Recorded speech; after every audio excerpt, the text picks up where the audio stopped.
So then let's get officially started. My name is Ralf Russo. I'm the Managing Director of BioM, and we are very happy to host the lunch talk on cell, gene, and immune therapy. And we have two very distinguished companies who will present themselves today. As a general remark, the representatives of the company will introduce the companies themselves. We'll give about a 20 minutes presentation on the companies, their technologies, or whatever they want to share with us. And then we have a 5 to 8 minutes Q&A. You can type in your Q&A into the F&A part on the bottom of your screen, and I will read this to the audience and to the presenters. And at the end, we have still, if there are remaining questions, we are still open for having some general discussions, but hope to close by 1 o'clock. So once again, thank you very much for joining our lunch talk. And it's a pleasure for me to introduce Dr. Nisit Khandelwal, Managing Director of Therapeutics. Dr. Khandelwal is a scientific co-founder of Therapeutics, where he serves as the Chief Technology Officer as part of the executive board. He's a translational immunologist, having been trained by the German Cancer Research Center in Professor Beckhofer's lab. He also did some postdoc work at the KFZ and BioHealthcare, and he founded IOMIX about now 7 years ago. And we are very much interested to see what you're going to present to us. Dr. Khandelwal, please. So thanks a lot for that introduction, Dr. Hoos, and a very warm thank you to BioM for inviting IOMIX to present our story. As Dr. Ralf mentioned, IOMIX is actually a company that was started 7 years ago, and the mission was and is still to create the next generation of immunotherapies for patients. And the reason that we believe in this approach is that it's not a mystery, or it's not a hidden fact anymore, that immunotherapy is the new pillar of cancer treatment. There are potent IO drugs that are out there. It has changed the standard of care in the clinical setting, and that's what we aim to further develop on and grow upon. The virtue of IOMIX is actually we have a mechanism, or we have a platform in place which kind of unravels the complexity of the immune checkpoint landscape in the tumor setting, tries to identify novel unknown pathways but of relevance in a clinical sample setting, and try to then leverage these in drug discovery approaches and put forward a series of clinical stage drugs that can then prove its merit in a patient setting in the clinical trials, and hopefully make it to marketed products at the very end. In a sense, that vision is lived by our current pipeline. We have 3 active programs, or let's say 2 advanced stage programs and multiple discovery stage programs. The first one being a kinase inhibitor that is in a phase 1 proof of concept, kind of a phase 1/2b setting, clinical trial setting. There is a second antibody-based program, which is in IND enabling study. And there is a discovery stage program, which is in the lead identification setting, and following which we have some other discovery stage programs in the very stages of target validation, or also lead identification setup.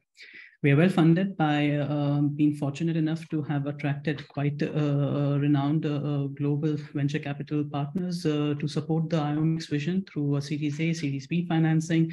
Currently, we are in our mid of our Series B financing cycle. Now, I don't have to probably give a big introduction on why immunotherapy and what has been revolutionary in this space, but it's good to also always be reminded that as much as the Keytruda, which is the billion blockbuster sales drug, does suffer with a stark limitation that it is not effective in most patients in indications where it is approved. So only a minority of patients in a particular indication benefit from it, the maximum being 30 to 40%. So there's majority that still do not harness any utility of that very popular and effective drug. And there are indications which it does not work at all in. So there are indications where the effect of traditional immune checkpoint blockers is not seen or realized in the patient setting. It's not to say that those settings, either the patient or the indication that do not benefit or do not respond to the traditional immune checkpoint blockers are per se devoid of any immune response or immune suppression. If you look closely into those tumors, there is enough immune infiltrate to be seen and appreciated, but these are still suppressed, and this suppression cannot be released by a PD-1 blocker in that clinical setting. So it begs the question, what else is that tumor expressing? Is there alternative pathways to immune evasion? And have we identified or drugged these pathways to then harness that for the benefit of the patient outcome? And that was a question that got me into Heidelberg when I started my PhD with Philipp Eckhove in German Cancer Research Center back in 2010. And back then, actually, the wave of success of PD-1 blockbuster was yet to be seen and appreciated by the public. So it was around 2012 when those phase 2 clinical trials from PD-1 Merck studies were coming out, which took the whole world by a storm. And even before that, Philip had the idea of uncovering the immune checkpoint landscape in tumors through a genome-wide screening approach. So I said, as an ambitious, naive master student getting into a PhD program, I said, yes, let's do that. And my first day at that PhD was when I asked him, so how do you want to do this? And his blank response, I don't know. That's what you are here for. So that was a learning curve, and we soon got the functional genomics team at DKFZ together with our functional immunology team at DKFZ to set up this platform, which is basically a genome editing platform where you edit the tumor cells by knocking it down. Back then, we were using siRNAs. This was pre-CRISPR era, and now as CRISPR had revolutionized the field of genomic engineering, we have switched the platform to guide RNA-based CRISPR knockout technique. And essentially what you do is you take a tumor specimen, and we try to take these from the patients as much as we could possibly do. In certain indications, you get the tumor sample access quite easily, which can be cultivated in-house, in vitro. But there are certain indications where those tumor cultures are not viable once taken out of the patient. They need to be propagated in mice, and therefore they are not an easy ex vivo screening-based modality. But in melanoma, for example, we could do that. We could harness the tumors from the patient. We could subject these tumors to independent genetic knockouts. So using the lipid-based transfection method, you knock down one gene at a time in these tumors. And you ask the question, what happens to a T cell from the same patient when it sees this knockdown tumor for that particular gene? So basically switch off one gene at a time in a tumor cell and ask the question, does my T cell or does the T cell of the patient now react more aggressively or less aggressively towards the tumor? And if they do react more aggressively, you have found a new checkpoint molecule whose presence is effectively shutting down the patient's immune response. And now for the very first time, back then, you could rank the entire gene output of a particular patient's tumor on the parameter of its potential to suppress the immune response. So you get now a ranking, which is what I've tried to show in the middle sigmoidal curve, where you can say that is PD-L1 a relevant gene in that setting to suppress the immune response? And the answer in this particular example of glioblastoma, which you see in the center, is no, it is not. However, there are trials that are undergoing and are studying the adenosine pathway receptor, CD39, CD73, as one of the most potent mechanisms of immune suppression in a glioblastoma setting. And that we do see coming up in the top percentile of our hits in the screen. So in this way, you have now the potential to uncover novel immune checkpoint molecules and also address them using a very systematic validation cascade that we follow pursuing post the screening outcome. And that's what the merit of the IOMIX platform, the IOTAC platform is. The intent is to address novel immune evasion biologies, which looks at orthogonal pathways and non-redundant pathways. You do find a lot of genes that are still similar or fall under the same PD-1, PD-L1 axis, but drugging them in conjunction to PD-1 inhibitor already in the clinic does make little sense to enhance the patient care and the frequency of response. going through orthogonal routes, which the tumor can deploy in order to kind of avoid the immune system, is what we are pursuing. We do believe very strongly in single agent efficacy. So a drug which is not effective in its own combined with an effective drug, and the hope of that to show synergistic potential, is nothing that I would personally believe in. I would like to see the drug having an effect on its own, and then synergy or a combination effect or an additive effect rational in the clinic can be tried. And that's where every program that we put into the pipeline in Iomics does have to show a single agent rationale. Biomarker is something that is very close to our heart. I think the failure of the burst of clinical trials that had happened in the IO space in the past 5 years, call it the craze of the pharma or the greed of the pharma, to combine anything and everything with PD-1 has taught us one very important lesson. If you don't know how to stratify your patient population, a dilutive effect of your vast size clinical readout is not going to salvage a dead program. And so understanding the mechanism, understanding the biology behind a target is key to knowing the biomarker-driven patient selection strategy. And this is, again, very important in indications where there is not a PD-1 response seen or there is a high unmet medical need, especially in those patients. To stratify those patients for response prediction is something that's going to be key for future programs, not in an IO space, but in whenever we talk about targeted therapy space. So as a brief look into where is Iomics playing in, I think there are a lot of programs or studies that have addressed the T-cell component. So there are the most approved checkpoint molecules are actually all residing on the T-cells. So PD-1, CTLA-4, LAG-3 now, maybe TIGIT in the near future. Let's see how that evolves. But this is a niche that we have stayed away from purposefully because there has been a lot not known and studied upon tumor cells. So tumors and myeloids, which is a third important component if you look into the tumor microenvironment, is where our focus of pipeline progress is centering on. In the tumor space, our lead program, SIG3 kinase, is a good example. In the myeloid space, our follow-on program, MT2627, is a great example of how we are tackling these two major components of a tumor microenvironment to produce the efficacy and standard of care. I would skip from this and go directly into a brief snapshot into our two lead programs, MT7 and MT2627. But before I do that, I have to acknowledge that this work is not, it takes a village to make a drug. And that's very much the case at Iomics as well. We do have a very complementing set of expertise on board. Apollon, who's leading the effort as our CEO, comes with a very rich experience in pharma drug development and research at Roche. Marcus, who's on the financial side of things, has a long-standing history of supporting many biotech companies. Hannes, who's doing an excellent job in leading our drug discovery and development efforts on a very high level. Christina is our very new entry into the C-level team, who comes in from PRS and Morphosis and is leading our development efforts. And Murray is the limelight person for a clinical stage company, which Iomics is right now, and is leading it as a chief medical officer. The board of directors, I think many of the faces you may know and are well known in the industry. Some of them have joined on board of Iomics to support us in this mission.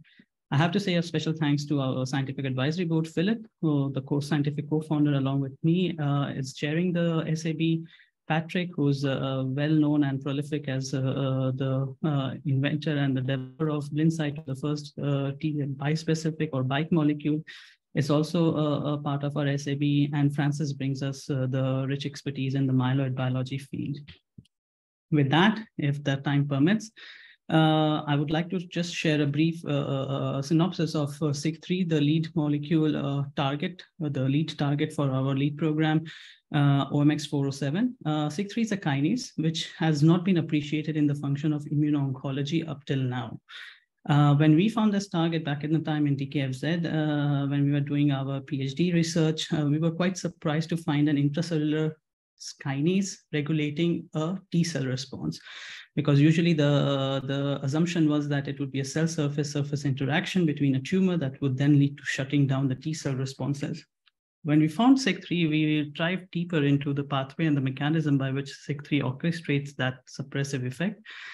And lo and behold, we were quite surprised to see that SIG3 doesn't change any functionality of a T cell. It doesn't suppress T cells actively. What it does is create a resistance wall around the tumor to make the tumors completely insensitive to a TNF-mediated lysis. TNF is a molecule that is secreted, cytolytic molecule secreted by T cells, by activated immune system. And it's one of the means by which T cells do kill tumor cells.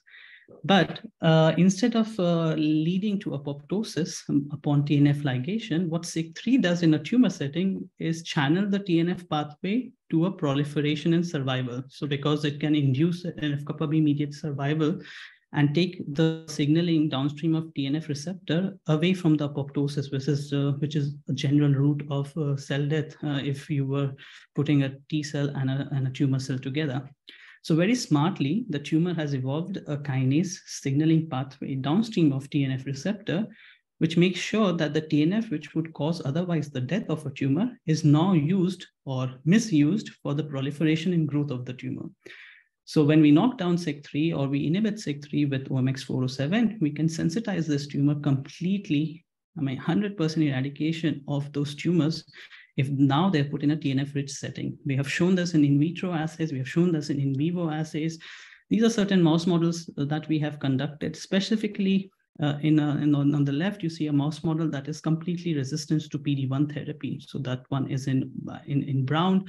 It overlays completely with the control, the vehicle or the IgG control arm. And then you have a remarkable effect of OMX407.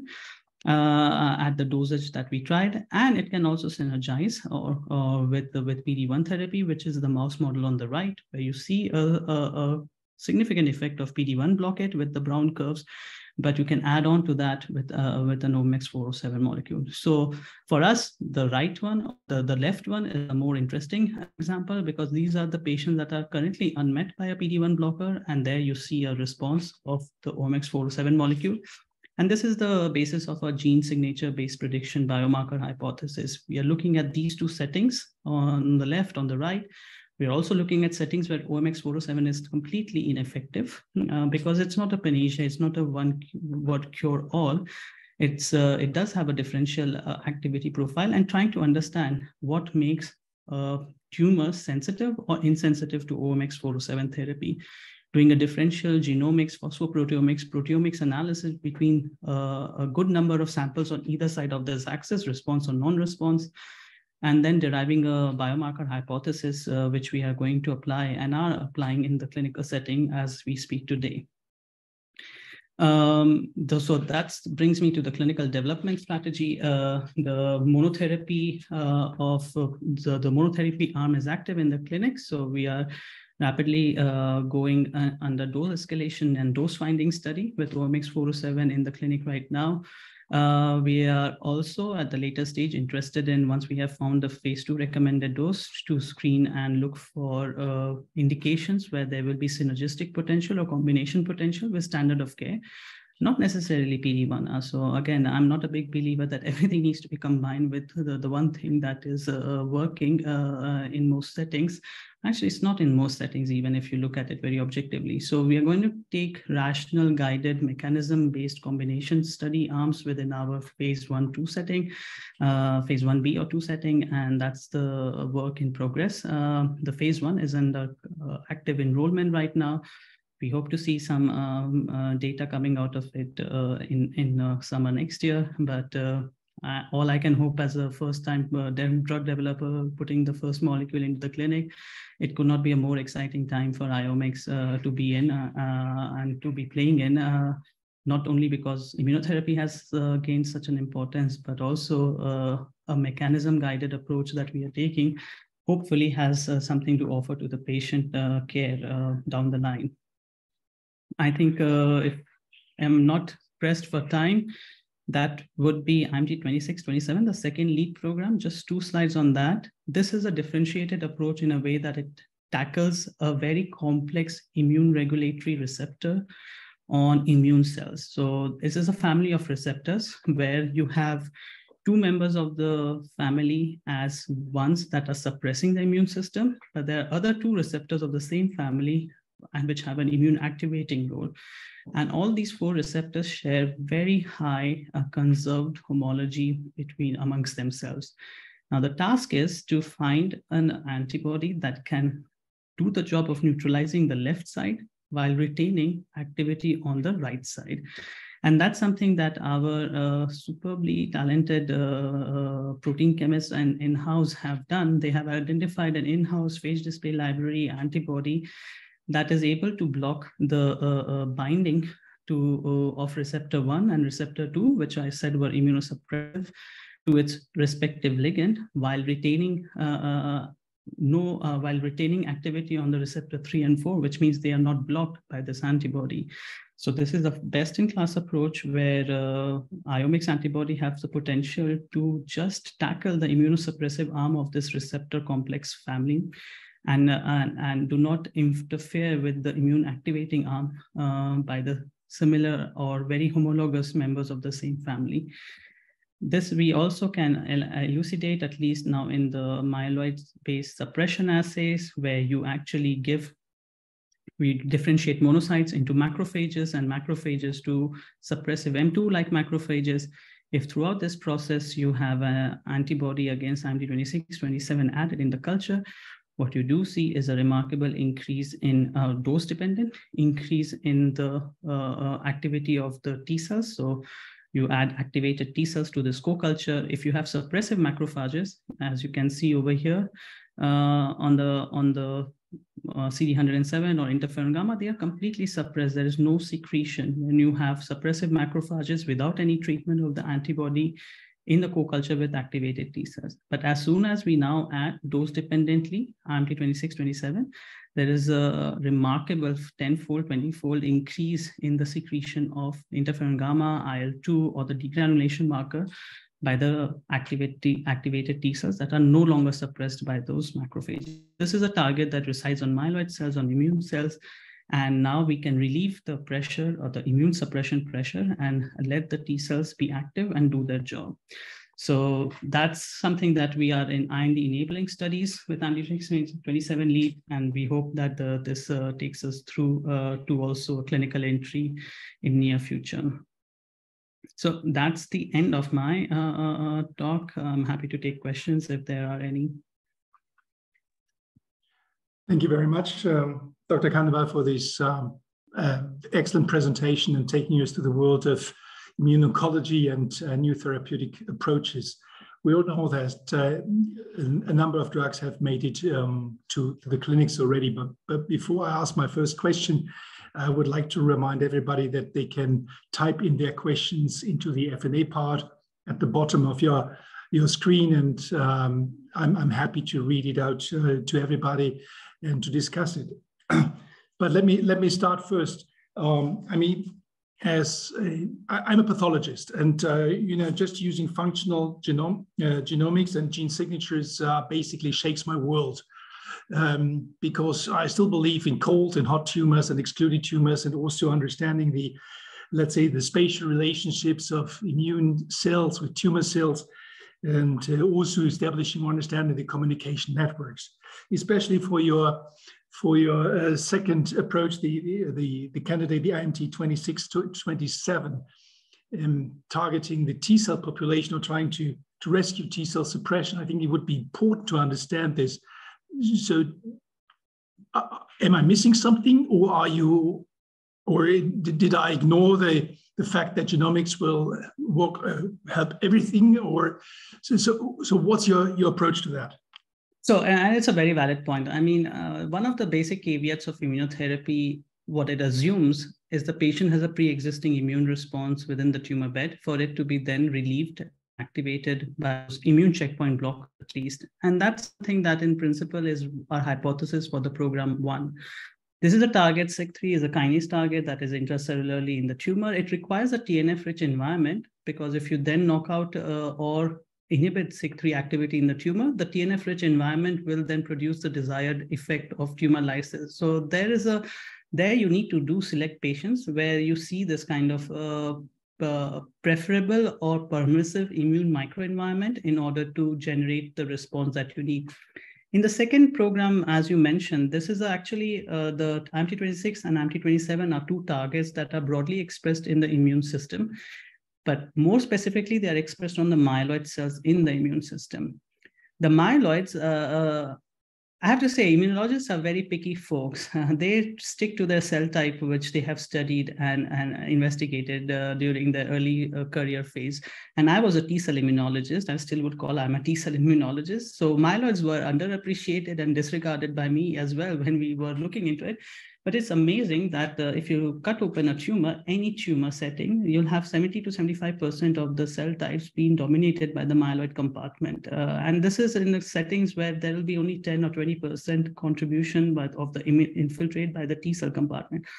So the myeloid-based therapies have an emerging role to play. And I think that in this target, you do need to understand how dominated is my tumor setting for this suppressive myeloid phenotype, and what is the expression of my target in this suppressive myeloid phenotype, and accordingly then go for patient selection. I think this also has the potential to change the suppressive myeloid bed where you do not see any T cell infiltrate. So the cold and the hot tumor example that you mentioned is very much so relevant in this particular program, because if you do precondition the patient with a 26-27 antibody, I would not be surprised if I now start seeing an permissive infiltrate into this tumor bed, because the suppressive myeloid environment is retuned or re-educated to allow a T cell infiltrate.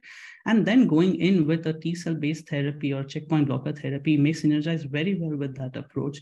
And these are all the angles that we are looking at in our preclinical mouse models in order to define our clinical entry and strategy. But I do totally support the point that looking at the spatial relationship between the different immune cells, looking at the immune quality in your patient biopsy is going to be key in order to determine the treatment rationale and the selection indication rationale for any new therapies that are going to be coming up in the market. Thank you very much. I don't see any questions at the moment, so I think you made a very clear and concise presentation. And I think everybody can see the contact information if they have further questions on this presentation or would like to reach out to you directly. Absolutely happy to have any other questions or feedback or suggestions or comments or complaints as well, ideas for improvement received directly. So please feel free to reach out. And thanks again to the community for giving us this platform to showcase our works in efforts and in all in motion. Thank you, Ralph. Thank you, Dr. Khandelwal. Thank you very much. So let's move on to the second presentation by ISAR Bioscience.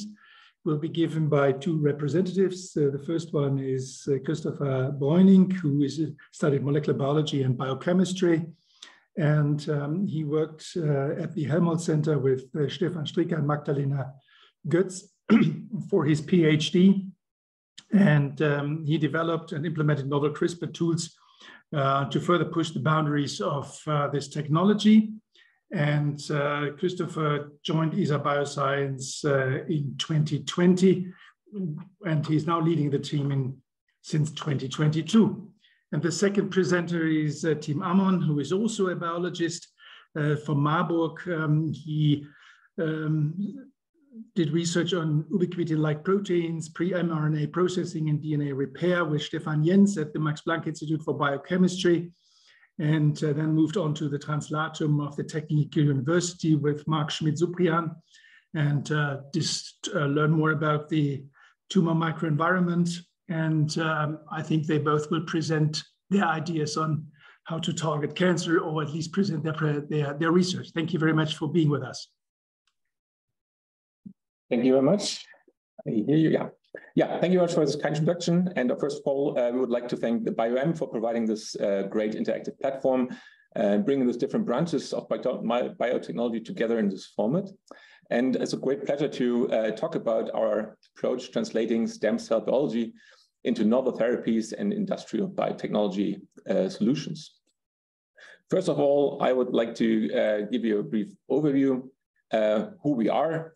For those of you who have not known us till now. So we are located in Planegg, in the nice biotech industry cluster near Munich, with a team of around 35 employees.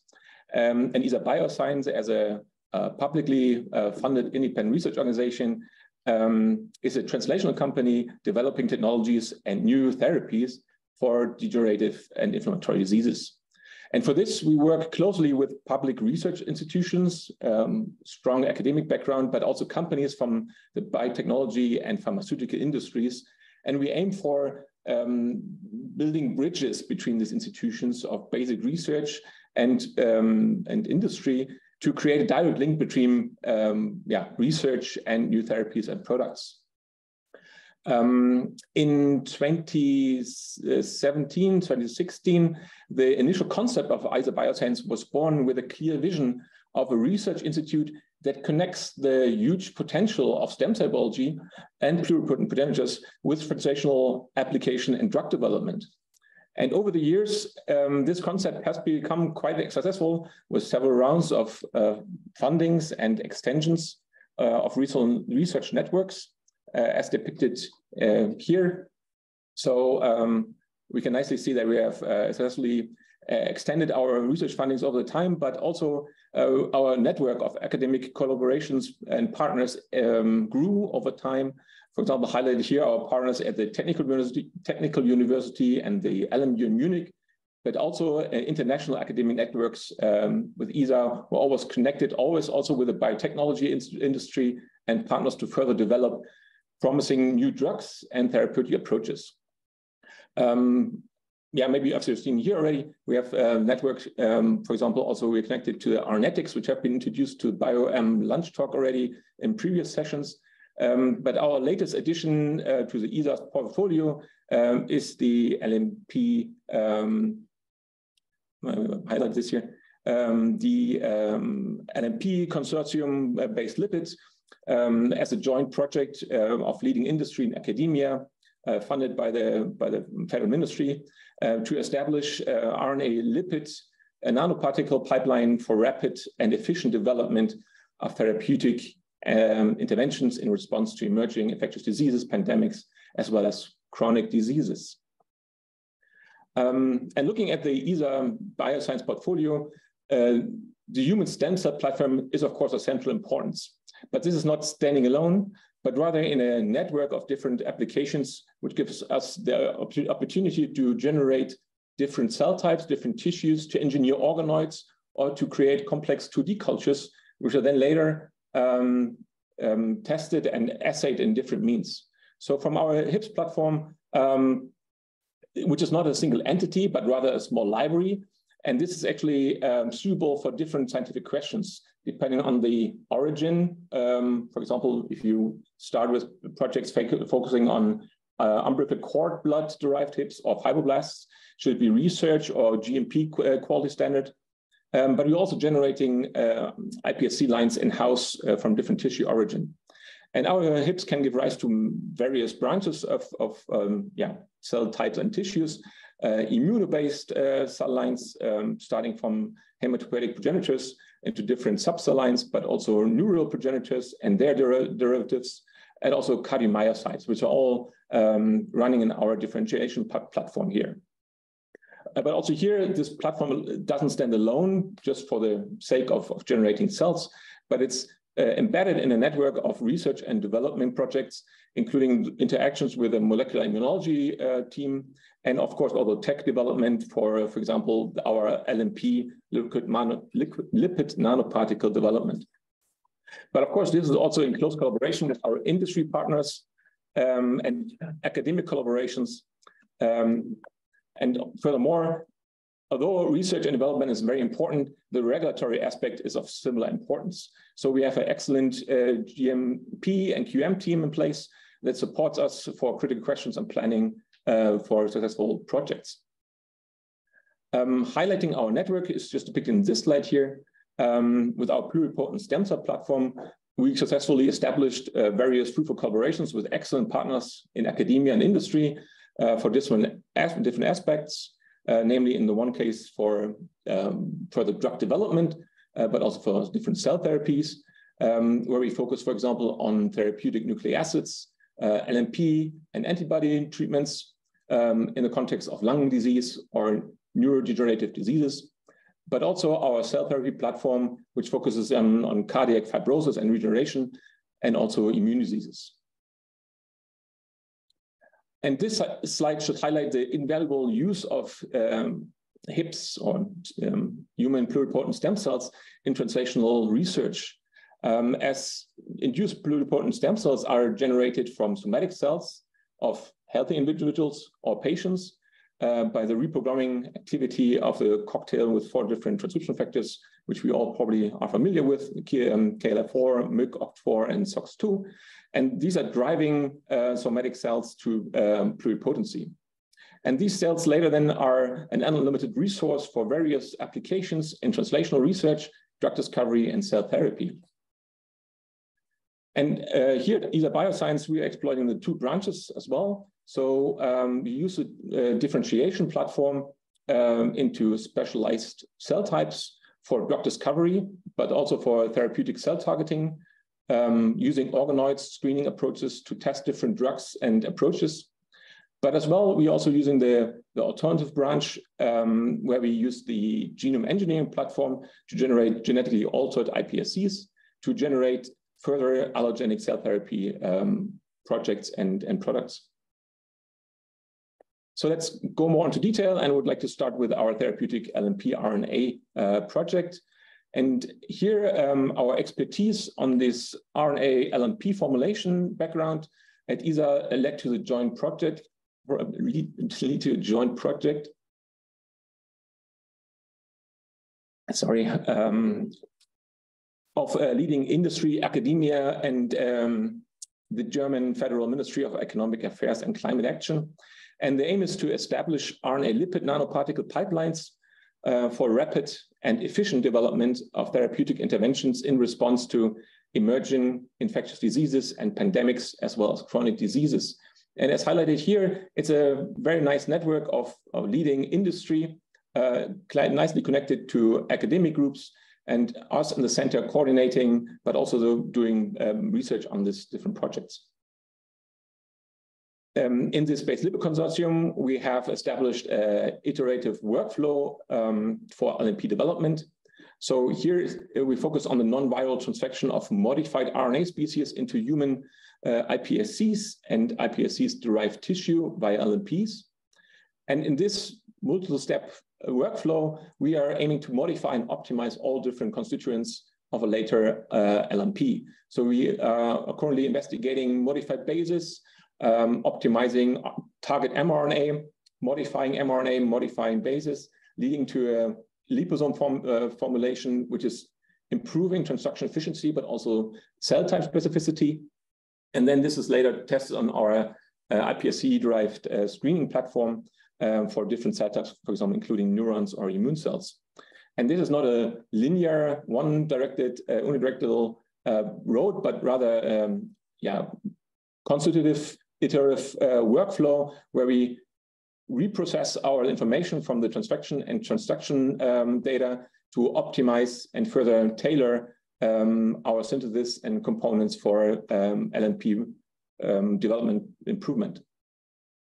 And our LNPs are, of course, then characterized also at site, as ISAR is well equipped with different state-of-the-art next-gen microfluidic technologies. And this enables us to reproducibly scale up our mRNA lipid nanoparticles and formulations. For research and testing, we can start with our microliter nanomedicine formulation system, the SPARC, but this is easily then expandable to our Ignite system, which both use this non-tubulant processing conditions, and it's also known for known LNP productions in larger companies. And our products, of course, our LNP formulations undergo a thorough QC process, including particle size measurements, but also RNA encapsulation, quantification, etc., to ensure reproducible LNP formulation. And just to highlight one small piece of data, here we tested, for example, the LNP treatment on HIPS-derived human macrophages as a small example, where we can apply our ISAR screening platform in a multi-well plate format using live cell imaging, flow cytometry, but also we can also transfer this data to in vivo biodistribution assays, and different LNP formulations can be tested to test for transfection efficiency and cytotoxicity. And as you see in the lowest formulation here below, you might appreciate this higher cytotoxicity compared to the other three different transfection rates, where you have very nice expression. But this is actually important for us because we're not only looking for high transfection efficiency, but also cytotoxic effects and reactions on different cell types we're testing. So this is just highlighting that we are scanning and screening for different LNP formulation candidates, and we score for best efficiency, cytotoxicity, and different other aspects to gain the optimal LNP formulation.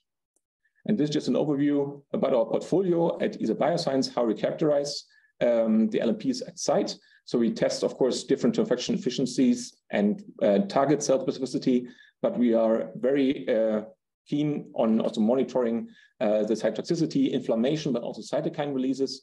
We can conduct certain cellular functionality assays. And these in vitro assays can be complemented by in vivo biodistribution assays, where we can also see how the tissue specificity is addressed by different LNP formulations and can be combined to pharmacokinetics and dynamics.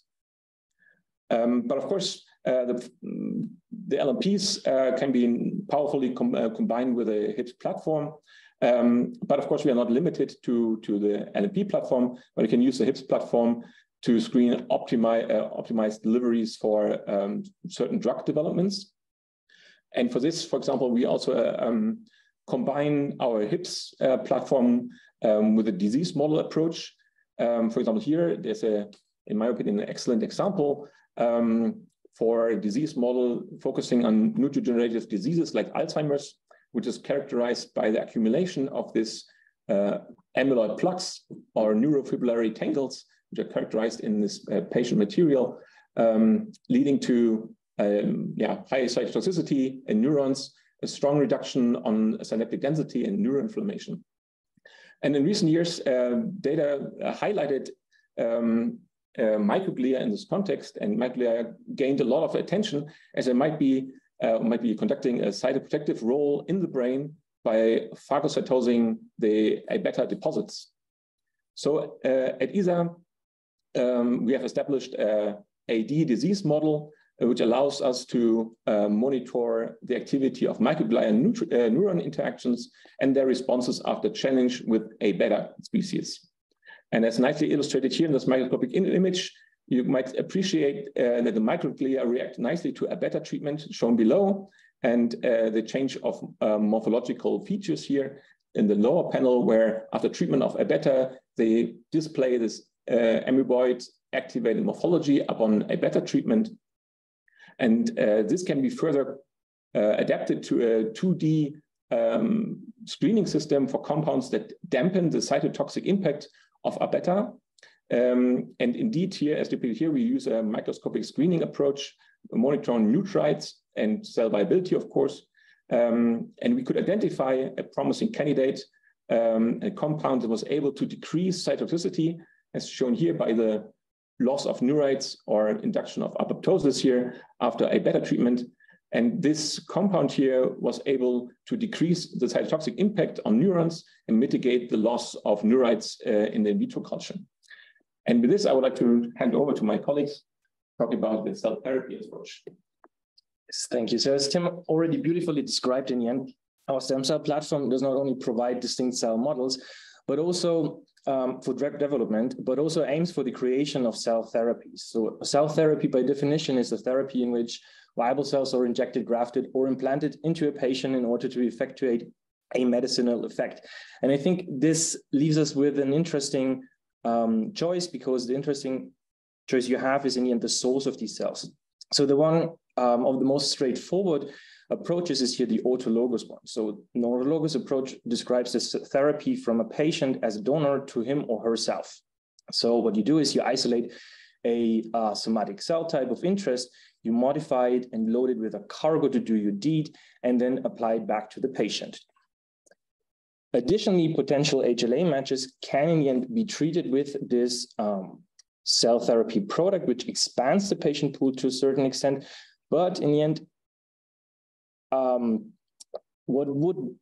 the possibilities we think is the most potent are the ones which are provided by human-induced pluripotent stem cells, because this in the end is an unlimited source and at the same time have other advantages like being highly flexible. And I think with the use of these cells and in combination with genome engineering, it is in the end possible to create a variety of effector cells, which then can be utilized as an off-the-shelf product.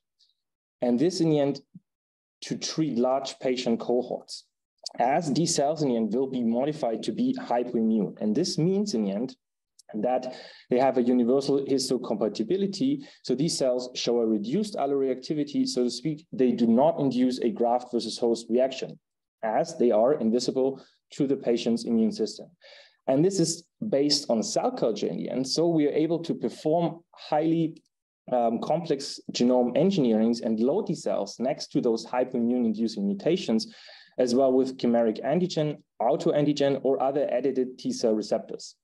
So in addition, a high safety standard can be applied due to comprehensive qualities controls, monitoring, for example, genetic stabilities, all sorts of deletions or other effects these cells could have, or the process of producing these cells could produce.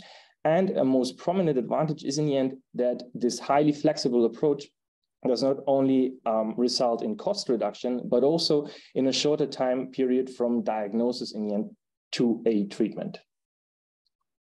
And here you can see a manufacturing process of such a therapy. So after implementing genetic modifications to induce such a hypoimmune fingerprint, single cell clones are isolated, and these clones then in the end can be vastly characterized. So after this characterization, they are loaded with a cargo of interest, and these cells then can be further forged into an off-the-shelf cell therapy product. In a scientific advice we had with the Paul-Ehrlich Institute, it was already stated that in the end, this banking of this cell therapy product can be done in our premises, so at ISAR Bioscience at GMP-like conditions, and these conditions we successfully implemented process and material-wise.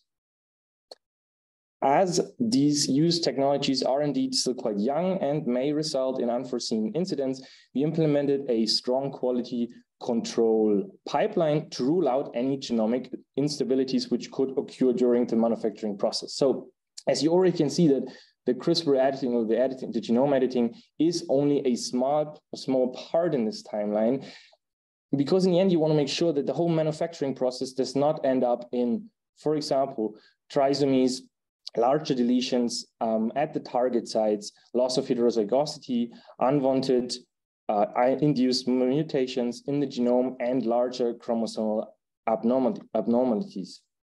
And only then, if you rule out these abnormalities, which we can and routinely do, one can guarantee a safe product, which in the end is the prerequisite for a potential therapy. And although the basic research and the science we're doing is fundamental for novel products, the regulatory aspects are also crucial to ensure in the end a successful therapeutic development. That means what we are profiting from here is a strong experienced team of quality management and GMP experts at ISAR Bioscience who have already accompanied a variety of biological down the road from basic research over to animal studies, further to clinical studies already. And this results in a track record where you can see here a selection of those clinical studies already conducted. So I'm already at the summary, and I think, or I hope at least, we could show you that we at ISAR provide a platform to bridge this gap between basic research and clinical or an actual application. Because we see us as a potential catalyzer to bring these two parts closer together in the end, as we combine information basic research provide with the necessary resources in the end to end up and to reach a translational product. So I've only 3 things left to do now. The first thing is a little take-home message. We really like to cooperate and drive brilliant ideas. So if you have one and would like to cooperate, reach out. The contact information is here. The second thing is to show you these outstanding people behind the scenes at ISAR Bioscience. And the third thing is to thank you for your attention, and we're happy to take questions. Well, thank you very much for this very, very broad explanation on the work and activities of ISAR Bioscience. There is actually a question in the F&A part, and it reads, while ISAR does LNP formulations, do you also have the capacity to produce mRNA? Yes, we have. Yes, we can. You can. So is there any specification, any types of mRNA? What would you need for that? What type of collaboration? I think it's rather a question of interest. I think we're quite flexible and open to ideas. So I tried to highlight that we are also equipped with quite state-of-the-art machines here. So we can start in a small starting set for research testing, for initial questions. And of course, we are also combining the current standard process with new lipids, new helper lipids, cholesterol combinations. So all the constituents of LNP are currently under surveillance in our workflow. So we're testing new chemicals, new formulations, actually almost every day. So it's a very dynamic process at the moment. So open for ideas and yeah. And there is the first idea in the question: can you target LNPs to specific organs? Yeah, so there are different approaches, and has been already shown in several studies that depending on the lipid formulation and also the nature of different lipids or the helper lipids and components of these formulations, you can direct LNPs and enrich them in certain organs. This has been shown, for example, to bypass the liver, but rather accumulate them in the spleen, which might be of certain interest. So this is doable. And I think this is also the current focus of many research projects, to tailor it to distinct sub-domains in the body, for example, to enrich also for a certain therapeutic agent. This is definitely important. I think especially like our stem cell platform in the end provides a vast information source of how these LNPs then target different cell types, and this specifically. And I think this we do every day, and we already have some data to show in the end that indeed different formulations are cell specific, and then in the end this information can be further extrapolated to then, for example, mouse experiment where these hints are then more or less verified. Yeah, the next question goes to your cell therapy part. The question is, what are the drawbacks of using iPS versus withdrawing blood of patients and editing directly the immune cells? I mean, the big drawback would be, I guess, the whole developmental process, because if you take your somatic cells, you already know that this cell in the end does what you want it to do, right? So if we take the most prominent example, a T cell, you already know that this T cell would induce a certain cellular killing. What the challenge is here is, I mean, it's a challenge, but it's also an opportunity in the end to use these cells and to be able to tailor them in so many different cell types with so many specific attributes in the end, that you are highly flexible and you can produce a cell which does exactly the thing which you want it to do, right? So it's not rather a drawback, it's an opportunity. And I think this opportunity should be further, I mean, we should go down this road, because this is an opportunity we definitely need to harvest here. And maybe if I might add a small thing, it's also a question of the patient's biomaterial, right? Availability is an issue, because in some of these patients, the immune system is compromised, or the cell or the functional cells are already low in activity or low in number. So that it might be that the starting material is already a limiting factor, quality-wise, biological activity-wise. So going back to a standardizable allogenic transplant with a defined genetic editing process has many advantages. It's quicker, and of course a safety aspect, because CRISPRing in primary material and adding it back to a patient is still a very sensitive topic, right? So, And I think that for the next question, you alluded already to, the question is, are the IPS likely to be rejected by the patient? I mean, this is exactly what we're going for in the end. With these hyperimmune fingerprints, we are aiming for a not rejection. So basically to make it invisible for the host immune system. And that's exactly the goal of this project. And I have a question. I mean, do you have also a GMP facility? So could you also provide GMP material or do CMC activities on for some, you know, if there's a company or a partner who would like to go all the way into the clinics, or how far do you take this company along? No, so basically what we have a GMP-like process implemented. So this means we do not produce GMP material ourselves. What we can do is we aim for banking these cells, and then obviously we need also a partner to then further manufacture and forge these cells under GMP conditions. Okay, thank you very much. So far, I don't see any more questions. Maybe it's also due to the temperature outside, and everybody would get some cooling, and we are right on time. It's a little bit before 1 o'clock. So I would like to thank everybody for the presenters to give us an insight into their activities, and for everybody who attended these meetings. And we are looking forward to further meetings and lunch talks.